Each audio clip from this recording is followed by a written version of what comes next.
Hey everyone, the time is 4 o'clock, so we are going to get started. My name is Peter DeWitt, and I'd like to thank you all for joining me, whether you're joining me virtually right now or on the recorded webinar for Principals Month, which is a collaboration between NAESP and NASSP. I'm always honored to work with NASP on this. So like I said, the webinar will be recorded as well. So we're going to get started. We have a couple of poll everywhere questions in here as well.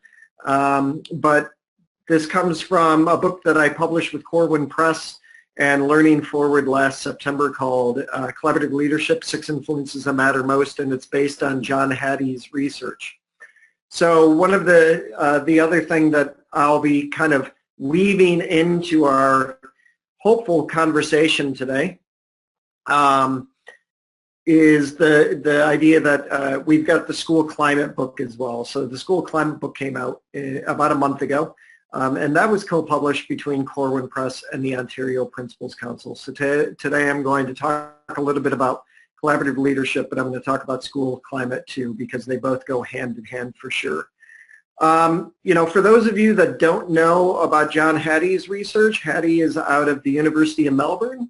I work with John as a visible learning trainer and for the past 4 years, and I present with him pretty often. And in my Finding Common Ground blog that I wrote for 6 years for Education Week, I used to cover a lot of John's work there as well.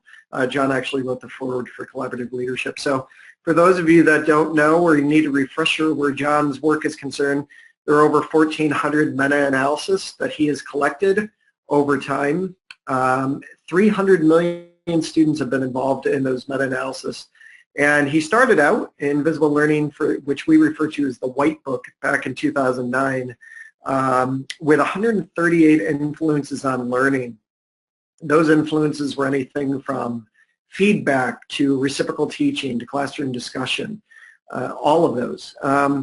Over time, back in 2012, he wrote Visible Learning for Teachers, which we refer to as the Blue Book, that had about 150 influences on learning.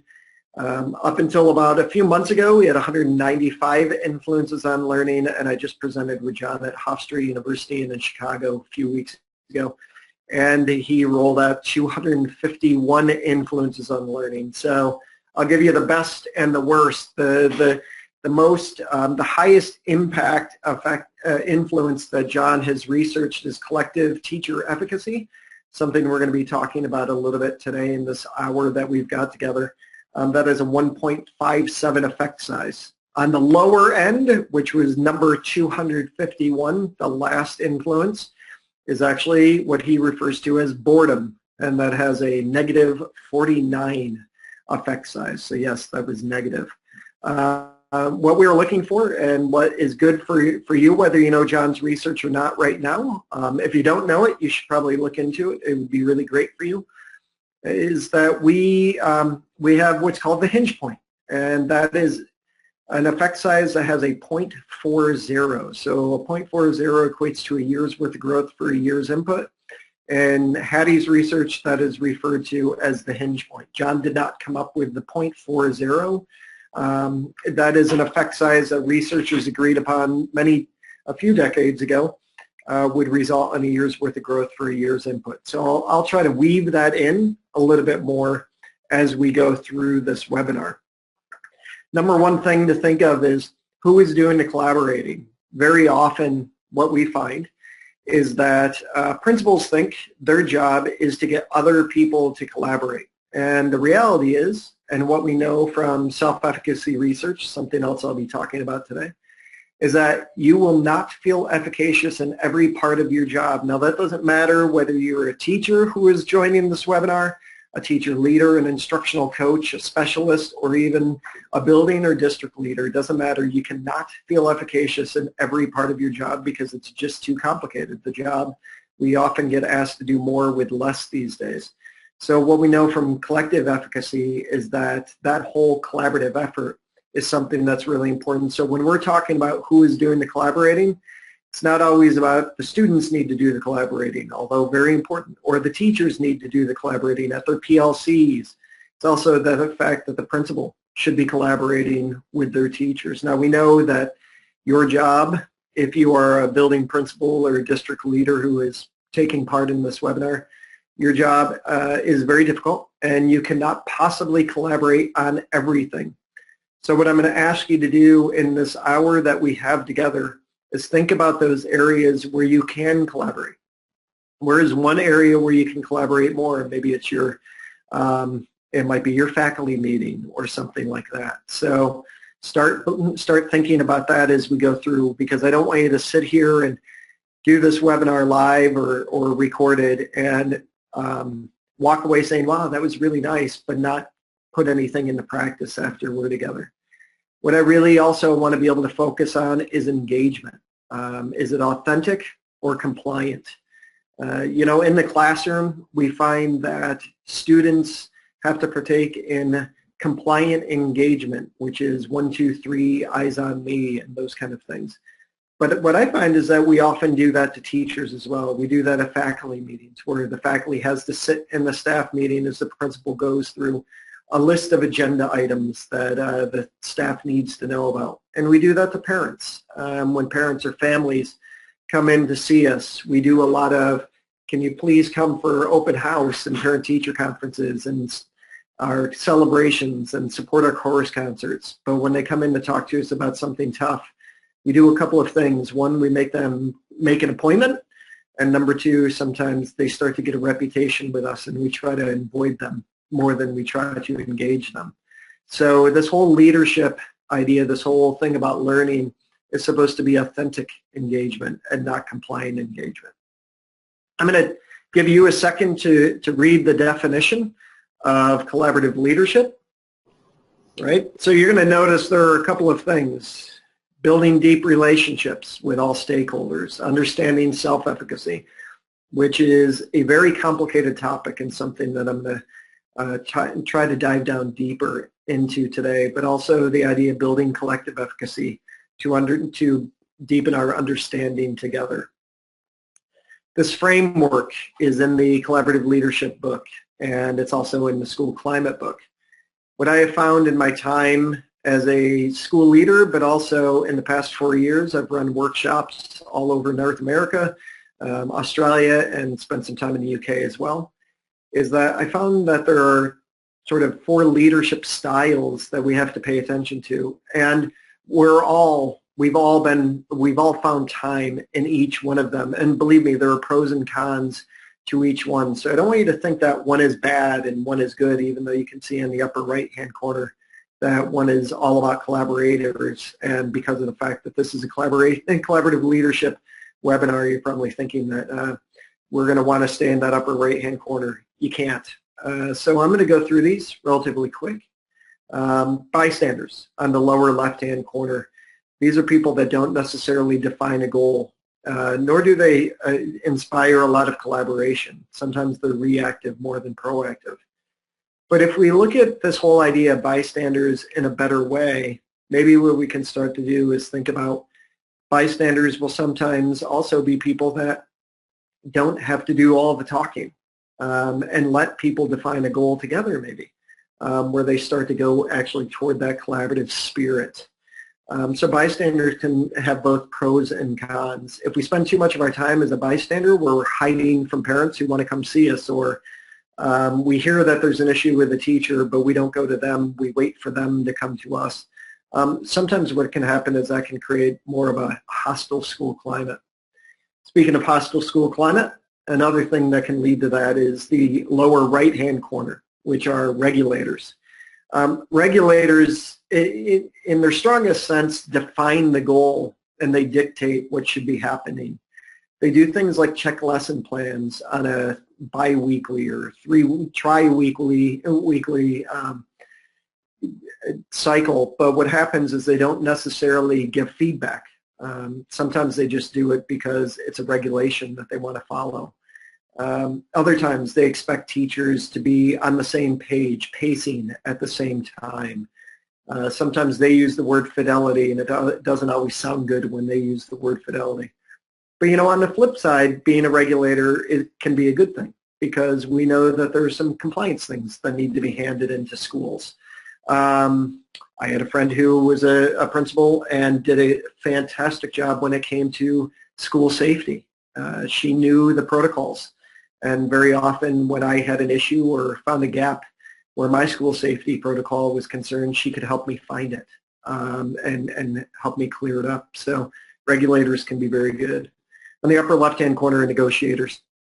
Negotiators tend to be people that define the goal themselves, but they don't necessarily tell you about it. They think you're a part of the process, or they let you think you're a part of the process. And what they can do is have meetings after the meetings. They go into these meetings with one idea, and they intend to walk out with the very same one. And we need to make sure that, negotiation is fine. If you're going to negotiate, just be transparent about it. Don't make people think they have a voice when they don't necessarily have one. On the flip side, though, negotiation can be good. We will, we negotiate with our students, especially our very young ones, which can help them out of a harmful situation. Then on the upper right-hand corner are collaborators. And the thing about collaboration is what I said earlier. We can't possibly collaborate on everything. Our lives are too busy. We have too much going on. It doesn't matter if you're a teacher, a teacher leader, an instructional coach, or whatever. But the thing about collaboration is that you often walk into a meeting with one idea and you want to walk out with a better one because you build the collective efficacy of the people around you. You learn from the people around you. The hard part about collaboration is that if you try to spend all of your time doing it, you won't get anything done. So you just have to be really conscious about that whole thing between the natural push and pull that happens in schools.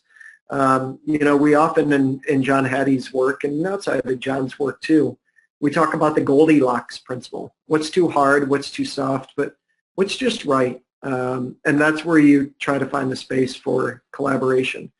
I have to be honest with you, I'm a big fan of collaboration because of the fact that I didn't have an assistant principal when I was a school principal. And our school community and our school building went through some very tough times, and I could not have been able to do that without the collective efficacy of the staff. Sometimes that was due to crisis moments that we went through, and other times it was just because we had something that we knew collectively we could work on together and come out stronger. Part of this whole idea behind collaboration and just behind leadership in general is that for too often we have been seen as going to the dark side when we went into school leadership. I have to be honest, it's one of the most destructive statements. I know that sometimes I'm uptight and I take this too seriously, but the reality for me is that as soon as we decide we want to go into school leadership, we start being treated differently by the people around us.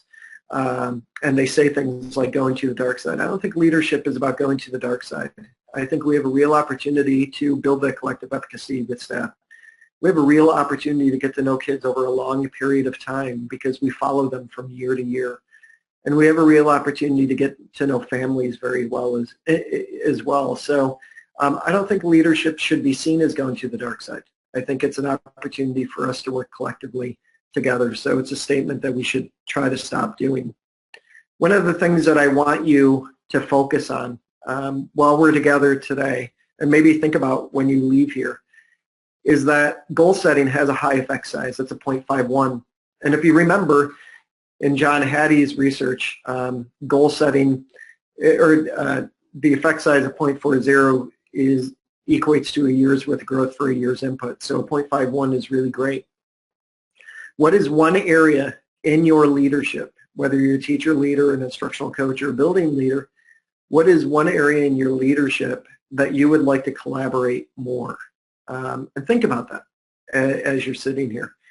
Then get an understanding of your current reality. I'm going to give you a personal example on this one. When I was a school principal, I found that my faculty meetings were very much my faculty meetings, and they were mind-numbingly boring. Although I'm funny from time to time, and we had really good food at our faculty meetings, the reality is I actually went through an agenda that just could have been emailed out. So back in 2012, I started flipping my leadership. We co-constructed goals together as a staff, and one of those goals was feedback, and other was evidence-based observation. So, but in that process, I had to get an understanding of my current reality. And my current reality was that I was a regulator when it came to faculty meetings. Evidence collection. We collect those artifacts, whether it be the evidence that teachers brought to show their level of feedback that they gave to students, or the evidence-based observations, the forms that we kind of went through when we were doing the evidence-based observation, which really resulted in me showing a video of a teacher, and all the teachers had the form that I used to do their observations, and they had to write down all the evidence they saw in this teacher, and it was a video that I used from the teaching channel, so it wasn't somebody we knew, and it made it a little bit easier that way. So I went from goal setting to saying my current reality is that I regulate faculty meetings. I know this by looking at my agendas, and I can tell that nothing that I really focused on was deep learning, and the action step was flipping my faculty meetings to make them more authentic, more engaging. And that's where the collaboration came in, because I worked on that with our Principals Advisory Council, and we co-constructed the goals together. So this is a growth cycle that is in the Collaborative Leadership book, and if you have the book, that's great. Take some time to think about that, but I just want you to be purposeful about just one area in your leadership where you'd like to collaborate more. The other thing that I want you to keep in mind is something that I created for the first book as well, the Collaborative Leadership book. I haven't found that as school leaders we spend a lot of time researching and getting to know an initiative and all those kind of pieces before we ever put it into action. The problem is the people on the receiving end don't always have all of the information. They're not in our heads, and maybe that's a good thing. So this MEET model and motivate is very much wrapped in self-efficacy. So MEET means that we don't expect people to be where we want them to be. We kind of get an understanding of where they really are before we can move them to the next level. So that takes a lot of questions. That takes getting an understanding of their current reality. So we meet them where they really are and not where we think they are. The next is that we model. One of the contributors to self-efficacy is this idea of vicarious experiences, learning from one another. So modeling means that we show people what success might look like. In John Hattie's language, he talks about learning intentions and success criteria. How will you know you were successful? That's what modeling is. This is how you will know you were successful, because the lesson will look like this. But also in Jim Knight's work on instructional coaching, I've been fortunate enough to learn a lot from Jim. And he has some really great questions, like if you could paint a picture of student engagement, what would that look like? Those are the kind of things that you do that, because there's a disconnect sometimes. If we're an instructional coach or a school principal, and we meet with the teacher and say, when we come in, we're looking for student engagement. Well, if their idea of student engagement is compliant engagement and our idea is authentic engagement, then there's already a disconnect in the conversation that we're having. So meeting together and having those questions means that we ask, what does student engagement look like? Paint a picture for us. And then we model what student engagement really should look like, because it should be authentic. And then we give the people the tools to motivate them to use it on their own, and that's collective efficacy. And I made it sound very simplistic, and I promise I'm going to go a little bit deeper in a couple of minutes. The 6 influences that I'm going to go through, albeit a little bit quickly in the webinar, is instructional leadership has a 0.42 effect size. Collective teacher efficacy has a 1.57. Professional learning and development has a 0.51. Feedback, 0.75. Assessment capable learners has a 1.44, and then family engagement has a 0.49. The interesting thing, and one of the criticisms, there are a couple of criticisms of John's work. Number one is that he took these meta-analysis, which are large studies, and he averaged the effect sizes together, so that instructional leadership effect size is an average. The one of collective efficacy is an average. So you have to know that when you're looking at John's research. But the other thing is, some researchers will look and say, well, that's a huge effect size. Wow, assessment capable learners, that's a 1.44. That's more than triple the hinge point of 0.40. For me, the reality is, I think given the right teacher-student relationships and the right learning strategies and the right teaching strategies, we can get this kind of growth in certain areas out of the students that we're working with. And I'll give you a very personal example. I was retained in 4th grade. I'm the youngest of 5 kids. My dad died when I was in 5th grade. My mom went back to get her GED when I was in 6th grade. I was a sub-sophomore. And that meant that I didn't have enough credits to be a full-fledged sophomore, so I was 2 years older than my peers in my classroom. And we know if you're 2 years older than your peers, you're really at risk of dropping out of school, but that wasn't something I could do because my mom would not allow that, especially since she went back to get her GED, after my dad died, and she had 5 kids. My senior year, I had been running cross-country for a year and a half. My coaches just wanted me to graduate from high school, and I did, but I was ranked 262 out of 266. I was ranked 4th from last in my class. I know you're like, I've already wasted 15 minutes of my webinar with this guy, and he's only 4th from last in his class. But, NASP couldn't get number 250, so you're stuck with me. I actually failed out of 2 community colleges, and then on my 3rd community college, luckily I had a coach named Ron Molson, and he said, DeWitt, you're not going to be a professional runner. You need to go into the Learning Assistance Center. So I walked in with a 1.7 GPA, and I walked out that semester with a 3.86. And now I have 2 master's degrees and a doctorate. So the reality for me is, yes, these effect sizes are large, but given the right relationships and strategies, which I talked about, we can have an impact on more kids than we already have an impact on. So instructional leadership, we're going to go through that first. These are just the things that I put together that I believe contribute to instructional leadership. Number one, both comes from collaborative leadership, but it's also at the heart of the school climate book that I published with Corwin last month, creating an inclusive, safe, and engaging school climate. In many schools, all doesn't always mean all. It means all of the kids who fit in. And all I'm asking is that we try to figure out inclusive images. The images that are up on the walls, the literature that we use in the classroom or the library. Does it depict the students that we have within our school? And if it does depict them, does it depict them in a very positive way? Many years ago when I was a student, Native Americans were not depicted well in our school books. But unfortunately, that is still the case for a lot of our minoritized populations. And minoritized populations are those what are typically referred to as minority populations, but it's just that in reality they're not minorities within their friendship groups or within their own families, so we minoritize them. Being visible and engaging, getting to know names. And Russ Qualia, a friend of mine, Russ Qualia has done a lot of work around student voice. And a good percentage of the students that he has surveyed, in the well over 1 million students that he surveyed, say that their principals don't know their names. So how can you take the opportunity to get to know more names? When I was a brand new principal, actually even before I officially began, my school secretary gave me a yearbook and said, start studying the pictures of the kids and start studying the pictures of the teachers in the yearbook.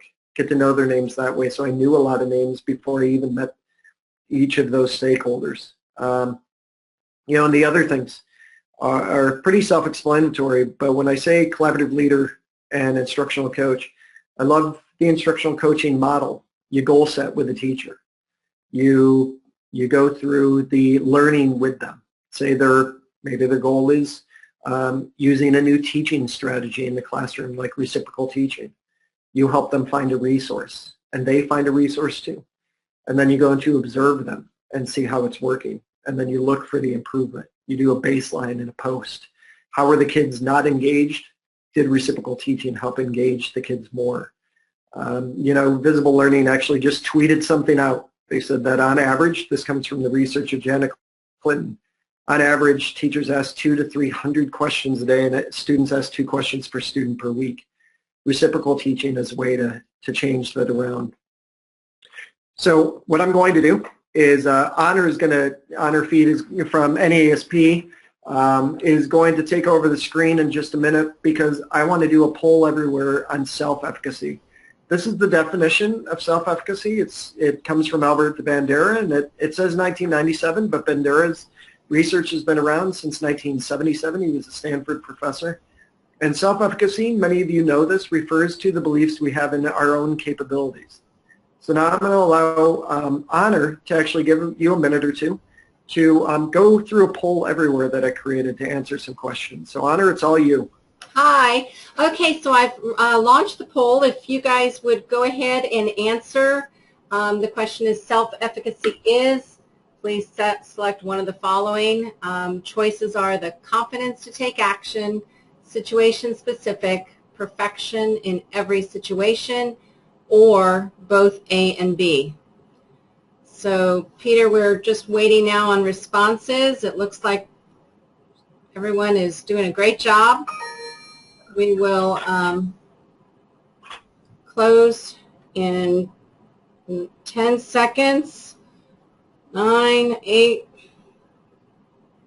Okay, we're about done. I'm going to go ahead and close the poll and read you the responses. Okay, how do we do? So 19% said the first one, the confidence to take action, and 81% said both A and B. So should I tell them the answer or just leave them hanging? No, be good. So both A and B, and I'm going to explain a little bit about that as we go on. So very good. Okay. So in the screen ahead of you, I'm going to show you why self-efficacy matters. So something like scaffolding. You know, any of these words that we throw out, and I talk a lot about this when I either give a keynote or I run workshops. The collaborative leadership work has been adopted at the state level and university level, which is awesome. And so I get more time to talk about this, but scaffolding is a word that we drop all the time. But the reality is the person on the receiving end of the conversation might not know what scaffolding is. And what happens is that starts to affect their level of self-efficacy. They don't feel confident. So if you've got a teacher with a sense of self-efficacy, especially where scaffolding is concerned, well, then scaffolding is highly likely going to be implemented in the classroom. However, if you've got a teacher where they don't feel efficacious when it comes to scaffolding, and you're talking about it and they're just shaking their head going, okay, sounds good, scaffolding is highly unlikely going to be implemented in the classroom. And for those of you that are instructional coaches, I want you to keep this in mind too, because sometimes instructional coaches tend to be a pretty dynamic group that I get to work with. They're always engaged. They do a lot of reading, a lot of research, and that kind of stuff. But the reality is the person on the receiving end of the conversation might not be as engaged as you think, and you might be dropping an acronym or a word that they don't understand, and that they're a little bit too nervous to tell you. Trust is at the bottom of this. That's why school climate is so important. So when we use words, when we use acronyms, just make sure that the people on the receiving end understand what you're talking about, because I visit a lot of schools. I'm on the road about 47 weeks a year. And the reality is I go to either, like last week I was coaching leaders in Monterey County, California, or I'll go and run workshops. People drop acronyms and I don't always know what they're talking about. And sometimes I'm intimidated to actually ask them. So it's just something to keep in mind as we move forward. The thing about self-efficacy that makes it so difficult, and this comes from my friend Tom Gusky. Tom's been doing a lot of work around self-efficacy, and I'm very thankful for his friendship because he's helped explain this to me and give me a deeper sense of learning. But there must be a built-in mechanism, a protocol, in order to raise somebody's self-efficacy. So that might be your PLCs or your faculty meeting or even your teacher observation. And coaching, instructional coaching, is a built-in mechanism. On the other side, or number two, is evidence that teachers trust, and this is why it's so complicated to raise self-efficacy, because very often we'll use big data. We'll use state testing and stuff like that. Well, teachers don't always trust that. So it's not going to be the evidence that is going to help them raise their self-efficacy. Pasi Sahlberg wrote a book called Finished Leadership for a book series I created for Corwin called the Impact Series, and it just came out about a month ago.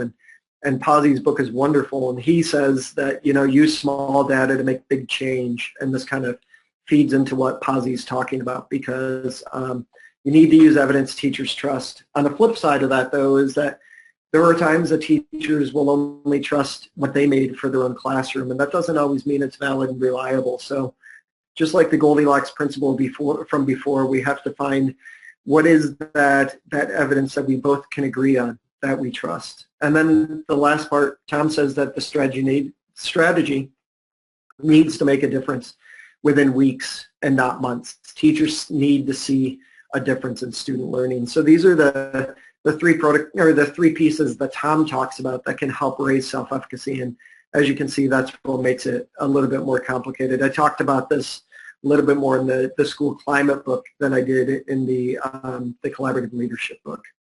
Number 2 is collective efficacy. And you might think you need self-efficacy in order to have collective efficacy, but that's not true. Ken Leithwood, who has been doing leadership research for many decades, said to me in an email one time that leaders do not have to have a sense of self-efficacy in everything in order to build collective efficacy. That's why collective efficacy is so powerful. And that's why I say who is doing the collaborating, because we don't feel efficacious in every part of our job. But we can if we work collectively with staff. And there were many times that I didn't feel efficacious, and I didn't know the words back then. It's not like I was thinking to myself, I'm not efficacious in this area. The reality was I didn't feel efficacious in an area, and I learned that through working collectively with staff. That's what helped raise my sense of self-efficacy. So, collective efficacy. This comes from the definition from Shannon Moran and Barr. Megan Shannon Moran is a wonderful researcher at the College of William and Mary in Virginia. She does a ton of research on collective teacher efficacy, and it's just great work that she does. So if you look up her name and look up collective teacher efficacy, you can actually find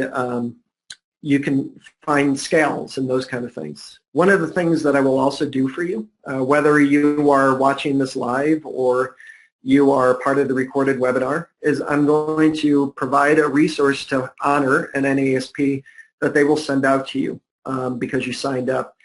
That resource is a Google link, and as every resource that I ever talk about in any workshop or keynote, and actually it's got access to 2 keynotes that I do on collaborative leadership. So you can read more about Megan's work within that. Collective efficacy, though, I do want to go back because many of you will look at collective efficacy and say, I'm still not getting it. What that means is that we have a belief in our team. I remember working with a group of school leaders that also doubled as football coaches. And yes, they really did. It was a very small rural town in the South. And they weren't understanding collective teacher efficacy. And I realized that I needed to speak their language. And what I said was, when you go up against a stronger opponent in a football game, do you believe your team is going to lose? And of course, that made them kind of angry because they don't believe their team is going to lose. And I said, that's collective efficacy. That you believe in your team so much that you believe that they can overcome any obstacle. It doesn't mean they're always going to win, but you believe in them that much. We have that in our football teams. We have that in our sports teams, but we don't often have that in our teachers. And teachers don't often have that in their own classrooms, where they think that working collectively with their students, they can overcome any obstacle. So there are things that help build collective efficacy. Number 1 is a personal performance accomplishment. Personal performance accomplishment is, a cycle that you go through, and you struggled with it at the beginning, but you came through at the end. That's a personal performance accomplishment. Losing weight. Some people will use things like the Lose It app and start exercising more. And, much to what Tom said about seeing a difference within weeks and not months, they start to see that they're losing a pound or 2 pounds. That's a personal performance accomplishment. Number 2 is vicarious experiences. Vicarious experiences are huge. We learn from others. We learn from watching others. The thing is that the person we're learning from, they have to be somebody we trust, or else that's not going to happen. That's why instructional coaching is so important. So vicarious experience means we learn from somebody else, but they have to be somebody we trust. Number 3 is social persuasion. The biggest contributor to social persuasion is actually effective feedback. So we build collective efficacy among each other when we're providing each other with feedback. John Hattie often says that the power of collective efficacy And the importance of collective efficacy is that we always feed that collective efficacy with evidence of impact. So if you're working as a PLC, for an example, and you're working on a teaching strategy in the grade level that you're working in, you start to look for that evidence that you trust, and you start to look for the impact within weeks and not months, and then you take that evidence and you keep feeding the collective efficacy to go deeper with that learning. And number 4 is physiological conditioning. We have to worry about our social emotional health because in schools we get asked to do a lot more with less. And we have students who suffer from trauma. That messes with our social emotional learning. So we just have to make sure that we feed that, that we make sure that we feed that with effective feedback and those kind of pieces. That's why team building is so important. Speaking of team building, that's professional development. I gave you this example already, right? Survived another meeting that should have been an email. The reality is I did this with staff and I changed. And that really kind of led to the collaborative leadership work and a better school climate during some pretty devastating times in our state because of budget cuts and teacher layoffs and those kind of pieces. So professional, Andy Hargraves, Michael Folan, they have an article that a paper that they wrote for Learning Forward that came out in January. And it's called Call to Action, Putting Teachers Back in the Profession. And what they say is professional learning is, an outcome-based thing that we look at. It might be something like a teaching strategy. It might be we can use reciprocal teaching, where you're looking for the outcome. You're looking for how many students were authentically engaged at the beginning. Now that we went through this learning cycle around reciprocal teaching, so many more students are authentically engaged. That's professional learning. You're looking at that outcome. You're looking at the evidence of impact. Professional development is actually team building. It's the mindfulness piece. And that's very important, especially when you tie it to collective efficacy and the whole idea of physiological conditioning. They're all interrelated. So professional learning and development, we need to give teachers a voice in that. We need to make sure that we're focusing on professional learning and development because it really contributes to our collective efficacy. This is flipping. For those of you that don't know what flipped leadership is, it's like the flipped learning model. It's just at the leadership level. I gave the example of feedback. I found an article in the 2012 edition of ASCD's Educational Leadership. It was written by a late Grant Wiggins. It was an excellent article on feedback. And I sent that out to staff 3 days ahead of our faculty meeting. And I asked them to read it so they could get surface level understanding of feedback. And then they had to bring evidence to show the feedback they were actually giving to students. The important thing, though, was that I started off by saying that I didn't think I did a great job of giving feedback. I was in classrooms every single day. I got to know kids every day. I went in every morning to say good morning. They were called my morning rounds. But the reality is I would walk out saying, great job. And that didn't move learning forward. So I wanted to focus on the feedback that I gave the staff as much as I wanted them to focus on the feedback they gave the students. So an example of flipping is just sending an article, a blog, a video, teaching channel, YouTube, Khan Academy, those kind of things. They view it at their leisure a couple of days ahead of the faculty meeting so they can get surface level learning because remember the language we use, giving people time to reflect on something so they can get some sort of command over it. And then we meet as a group and we share. We share those vicarious experiences of how we're doing it in the classroom. It's all wrapped around self-efficacy and collective efficacy there as well. Another thing that I used, I actually flipped my leadership for the parents too. I would send my communication out before open house or those kind of things. I use TouchCast. It's a free app on your iPad and I believe on your laptop as well. So it's a really great tool, very intuitive. Green screen, teleprompter, all those kind of things. So you can even, write what you want to say in a Word document and cut and paste into the teleprompter. So really great tool that's there for you. I want you to think for a couple of moments, like, what are the big initiatives that you're going after? What could you flip? So I'll give you a few seconds to think about that. I flipped, about feedback and evidence-based observation. But we can flip about things like the growth mindset. What does that really mean? So think about that as you move on. And if you need more information about flipping, that resource that Honor and NASP will send out to you, we'll have more information on that as well. My Principals Advisory Council, I had been talking about them a little bit. I had 2 co-chairs. They were not yes people. They were people that would give me their feedback, sometimes when I didn't want it. But it was really important to have their voice there. And then the other people were stakeholders from each grade level. I put that as a part of APPR, which was our annual professional performance review, which was basically our teacher's contract. So, you know, it was a great group. We met every month, and we co-constructed goals together. One of the things was, you know, we dealt with morale is low. So we got together and worked collectively to figure out what are the challenges of morale, what does contribute to low morale, and how can we work together to get through it. So Principals Advisory Council, PAC is what I refer to it, was instrumental in moving forward, especially with flipping leadership. But I said there are some high impact strategies. You know, I mentioned earlier before that, you know, we use a lot of words that not everybody on the receiving end might understand. So teacher credibility, how credible our students think we are as teachers. Teacher clarity, how clear were we with our learning intentions and success criteria with our students? Do they really understand what they're supposed to be learning? Have they had a voice in it? Feedback is something I'm going to be talking about next. These are some high impact strategies that come from John's work that you can look into as well. Other places to focus. Surface level versus deep level questions.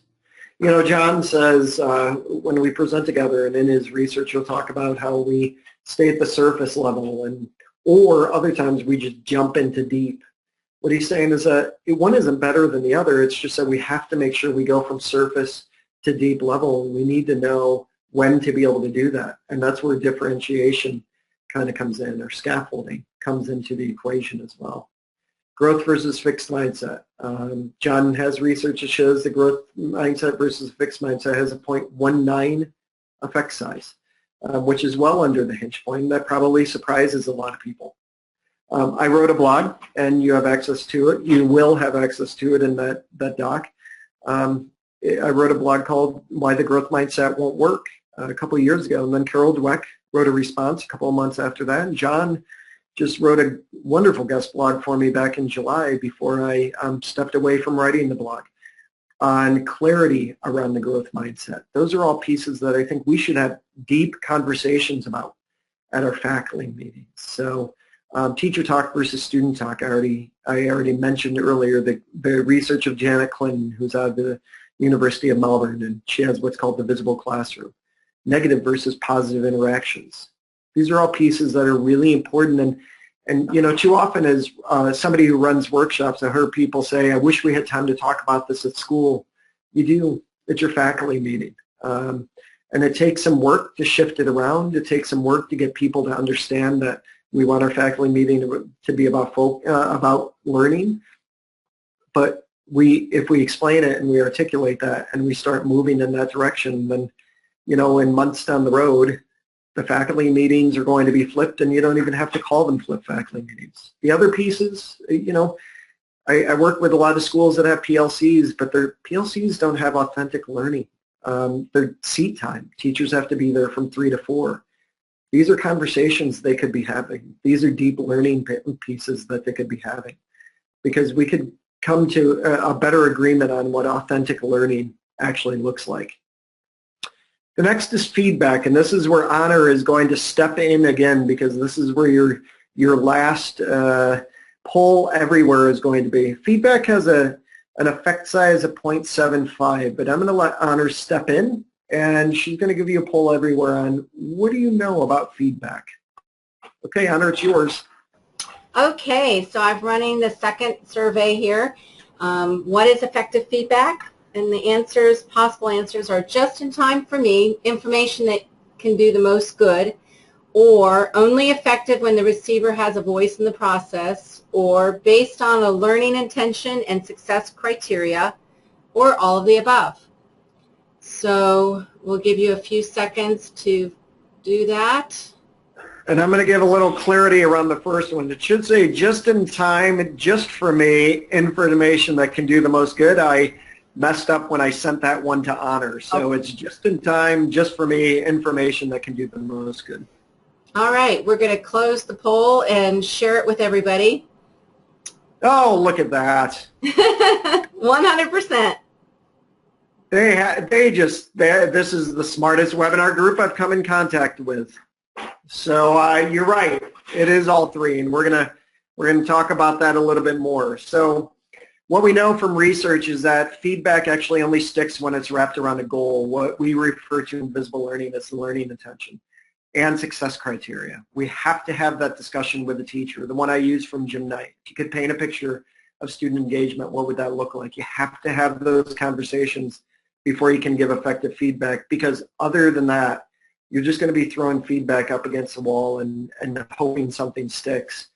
You know, one of the things that I start looking at the structures we have in place when I'm doing, you know, whether it's my own work on collaborative leadership or when I'm doing capability assessments for John in Australia.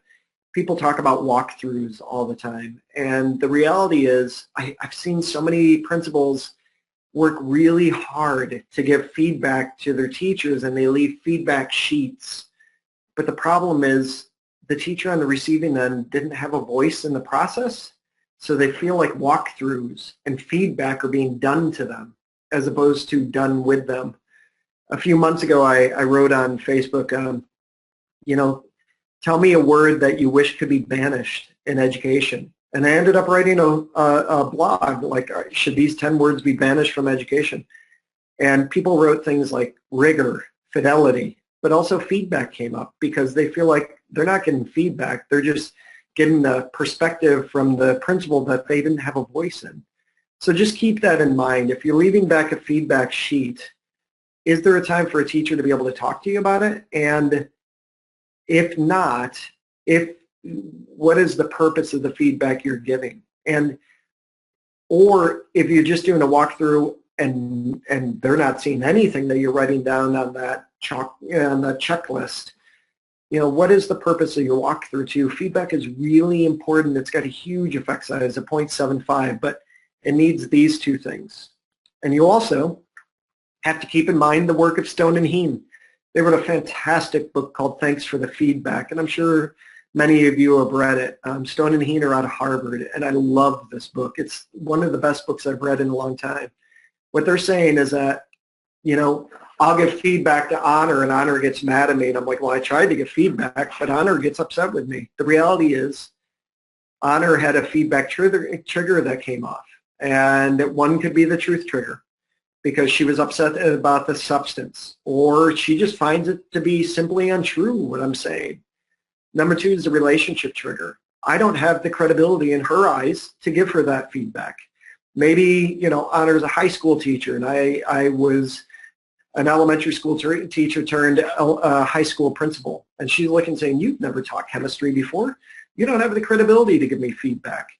This happens at home too. If you have a spouse or a partner that doesn't work in education and they tell you everything that needs to change about education, you get upset with them, that's a relationship trigger that's going off. And the last one is the identity trigger. The feedback that we are receiving is so different than the identity we set up for ourselves. You know, we're in the classroom teaching, and we feel like it was such an amazing class that it was like Mr. Holland's opus. And then your principal comes in and gives you feedback, or your instructional coach or your teacher leader comes in to give you feedback, and they say 65% of the kids were actually authentically engaged. And sometimes in teaching, and just like in leadership, we set up an identity we have for ourselves. That's why videotaping can be so huge for us, because it really allows us to see what's really there. So these feedback triggers are really huge, but also besides the feedback triggers, Stone and Heen are talking about 3 forms of feedback.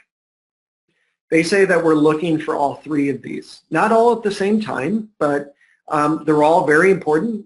And one is not more important than the other. It just depends on when we're giving it or when we're getting it.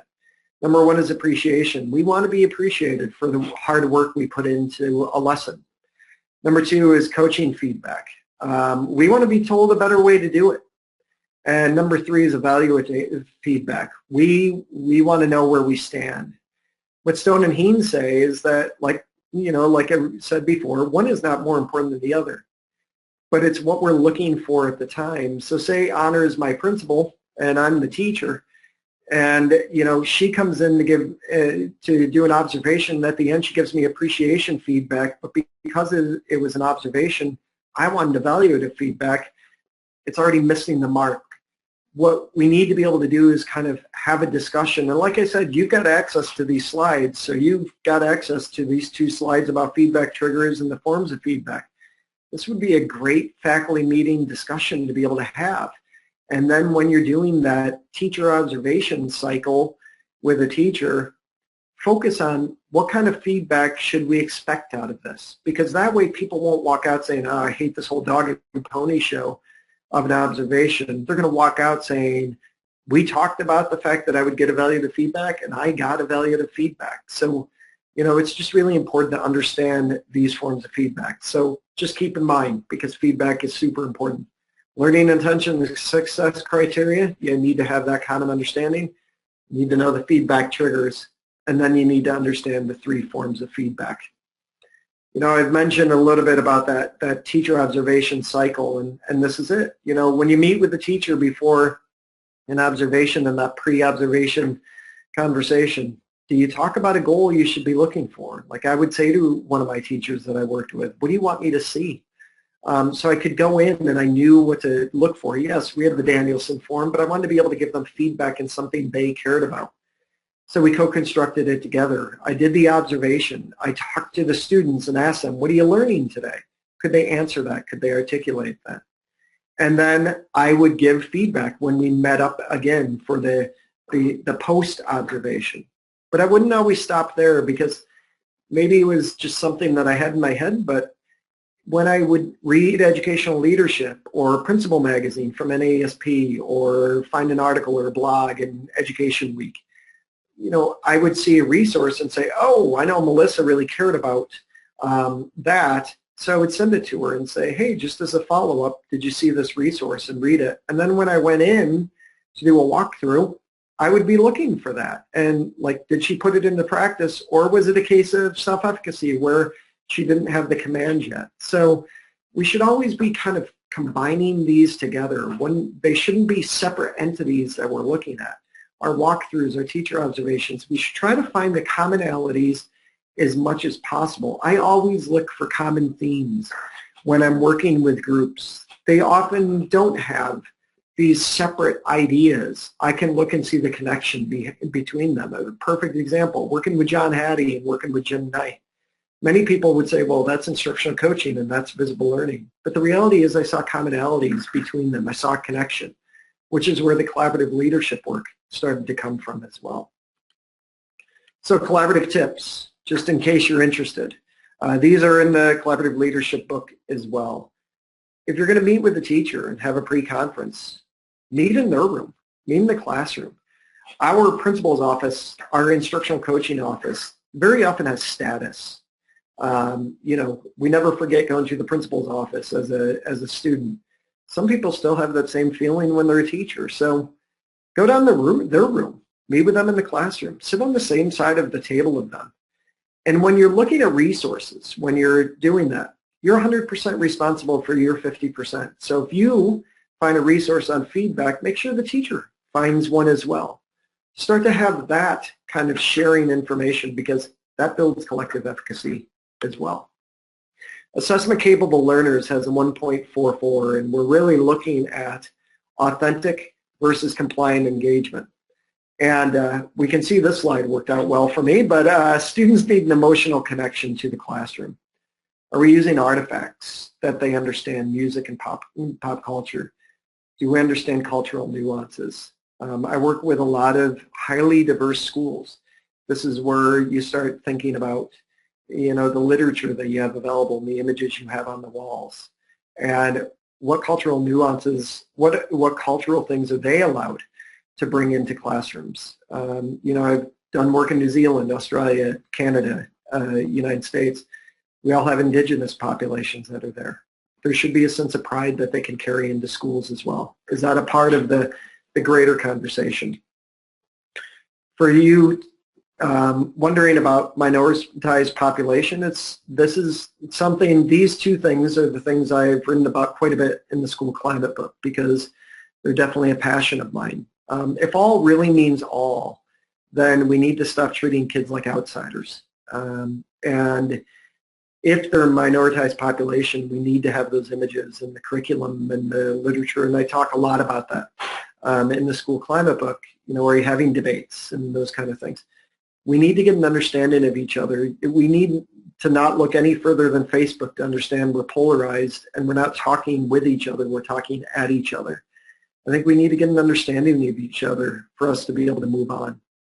These are some of the high impact strategies that John has. And if you're looking at it from not just a minoritized population or social emotional learning thing like CASEL, in the school climate book I talk about the Collaborative for Academic Social Emotional Learning, that's CASEL. They have some wonderful learner dispositions that you can focus on. But if you're not just looking at social emotional learning, you want to look at academic learning too. These are some high impact strategies. Now, we don't have enough time to talk through all of these, but you can look to John's work, or you can look on my Finding Common Ground blog and plug in some of these words because you'll find them there as well. These are things that should be discussed at PLCs and faculty meetings. These are part of critical friendships, instructional coaching conversations, and our teacher observations as well. All right, and they result in deep learning and collective efficacy. These are some other strategies. Once again, you will have access to a blog that I wrote on surface to deep level learning strategies, and you will see this very image. And you'll have access to it on the keynotes as well. But in John's work, he wrote a book with Gregory Donoghue, and he talks about if we really want to do surface to deep learning strategy, surface to deep level learning correctly, we need to talk about acquiring surface level to consolidating surface level, to acquiring deep level, to consolidating deep level, and then going into transfer learning. The things on the bottom are the strategies that you can use to get there. So if you're an instructional coach, these are things you can work on with teachers. If you're a principal, these are the things you can discuss as well. All right. And then common language. My first book was called Dignity for All, Safeguarding LGBT Students. LGBT stands for lesbian, gay, bisexual, transgender. That was actually the topic of my doctoral dissertation, which was how well school administrators safeguard LGBT students. It's something that I'm being asked to talk about a lot. I was at Boston College last week with Andy Hargraves and Young Zhao, talking at an ASCD event on the whole child. It was an international summit. It's work that's been going out to the UK, where I'll start in March. Common language is really important because it creates inclusive language that we will all have, and everybody has to have that common understanding, including our families. And this is where I'll end, family engagement. I flipped my leadership for my families because they weren't reading the newsletters because they were long and pretty, but they just weren't reading them because they were long and pretty. So what I needed to tap into was, how do I contact the parents who I can't always see because they work 2 jobs and they can't always get to school? So the first time I flipped my communication, it was actually before open house. And I wrote what flipped communication was, and I created a 5-minute video saying that at open house they were going to be meeting with me for a half an hour before they met with teachers. And we were going to discuss the Dignity for All Students Act, which was anti-bullying legislation. And we were going to discuss the Common Core, and we didn't have a lot of info about the Common Core at the time. So I created a 5-minute video and sent it out through our parent portal called Edline. And at that time, about 65% of the parents were signed up, but I started hearing back from parents within a half an hour. And open house was standing room only, and we had a deep discussion about bullying, what it is and what it's not. We didn't discuss the Common Core as much. But for those of you that work in an elementary level or middle level, you know that bullying is a huge topic to be able to clarify. And it led me into flipping other communication. So I just want to leave you with this. Do you accurately explain what you do in schools?